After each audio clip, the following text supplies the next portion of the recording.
নমস্কার বন্ধুরা, মিষ্টি অ্যান্ড মমস কিচেন চ্যানেলে আপনাদের সবাইকে স্বাগত জানাই। আশা করি সকলে খুব ভালো আছেন। তো আজকে একটা খুব সিম্পল রেসিপি আপনাদের সাথে শেয়ার করছি। আর তার সাথে একটা বেশ বড় সাইজের মাছ, খুব বড় না হলেও 1 কেজি প্রায় 400-450 ওজনের মাছ, কিন্তু এটা বেশ অনেকটাই বড়। তো সেই মাছটা মা কেটে নিচ্ছে, তো সেই ভিডিওটাও আপনাদের সাথে আমি শেয়ার করে দিচ্ছি। তো দেখুন, বড় মাছ কাটার কিন্তু মা বেশ ওস্তাদ, বেশ কি সুন্দর ছাই দিয়ে কেটে নিচ্ছে। একটু ক্যামেরাটা যেহেতু দূরের থেকে রাখা আছে একটু, তার জন্য হয়তো এখন মাছটাকে দূর থেকে আপনারাও দেখবেন একটা বড় মাছের ভিডিও করে সাইজটা এরকম লাগে, কিন্তু মাছটা কাটার পরে আপনারা বুঝতে পারবেন, বা কাছাকাছি যখন আমি ফোনটা নিয়ে গেছিলাম তখন দেখলেও বুঝতে পারবেন বেশ কিন্তু মাছটা বড় সাইজের ছিল। তো এই মাছটাকে কাটতে কাটতেই আমার ছেলের খুব খিদে পেয়ে গেল, বলতে থাকলো যে দিয়ে আমার খুব খিদে পেয়েছে, খাবো। তো একটা জিনিস মা তাড়াতাড়ি খুব চটজলদি বানিয়ে দিল। এটা কিন্তু আমি আর আমার ভাই দুজনেই খেতে খুব ভালোবাসি, আর এই রেসিপিটা হলে আমাদের জাস্ট আর কিচ্ছু লাগে না। তো সেটা হচ্ছে মাছটাকে ভালোভাবে লবণ হলুদ দিয়ে একটু ভেজে নিতে হবে। আর ভালোভাবে ভাজা হয়ে গেলে সেই গরম তেলটা ভাতের সাথে দিয়ে, আর যেহেতু আমার লিমন ঝাল খায় না, এর মধ্যে ঝাল দেওয়া হয়নি।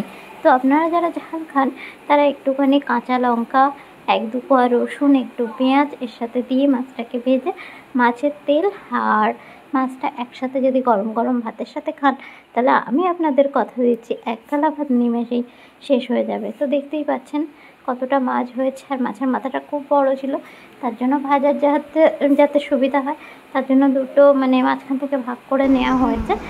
আর সম্পূর্ণ মাছটা সুন্দরভাবে কেটে নিয়ে লবণ হলুদ মাখিয়ে নেওয়া হচ্ছে তাড়াতাড়ি করার জন্য। যেহেতু লিমনের খুব খিদে পেয়েছে, আমি আর মা দুজনেই হাত লাগালাম। একজন হলুদ দিচ্ছে, তো আমি দিচ্ছি লবণ। এভাবে দুজন মিলে মাছটাকে লবণ হলুদ মাখিয়ে নেওয়া হলো। সবটা মাখানো হলো না, কারণ এখনই সবটা রান্না বা খাওয়া হচ্ছে না, কিছুটা ফ্রিজে রাখা হবে। তো তার জন্য আর এই যে মাছটাকে এবার বাড়তে চলে আসা হয়েছে। তো এই চটজলদি এইরকম রেসিপি আপনারা বাড়িতে কে বানান, আর ভিডিওটা আপনাদের কেমন লাগলো অবশ্যই কিন্তু কমেন্ট করে জানাবেন। আর ভালো লাগলে লাইক, শেয়ার আর কমেন্ট করে সাবস্ক্রাইব করে দেবেন। সাবস্ক্রাইব করে পাশে থাকার অনুরোধ রইল। তো ভালো থাকবেন, সুস্থ থাকবেন। শুধু মাছ ভাজা নয়, দুপুরবেলা কিন্তু একটু হালকা পাতলা মাছের ঝোল হয়েছিল। যেহেতু খুব গরম পড়েছে, আপনারাও বুঝতে পারছেন তাপমাত্রা এত বেড়ে গিয়েছে। আর সত্যি কথা বলতে গরমের দিনে খুব একটা রিস্ক খাবার, বিশেষ করে দুপুরবেলা তো খাওয়াই স্বাস্থ্যের পক্ষে একদমই ক্ষতিকর। তো সেই জন্য বড় মাছ হলেও মাছটাকে কিন্তু আলু টমেটো দিয়ে খুব হালকা পাতলা একটা ঝোল বানিয়ে নেওয়া হয়েছিল। আর এইরকম মাছের হালকা পাতলা অনেক রেসিপি আপনারা আমার চ্যানেলে পেয়ে যাবেন চাইলে। তো আজকের ভিডিওটা এখানেই শেষ করছি। ভালো থাকবেন, গুড বাই, টাটা সকলকে।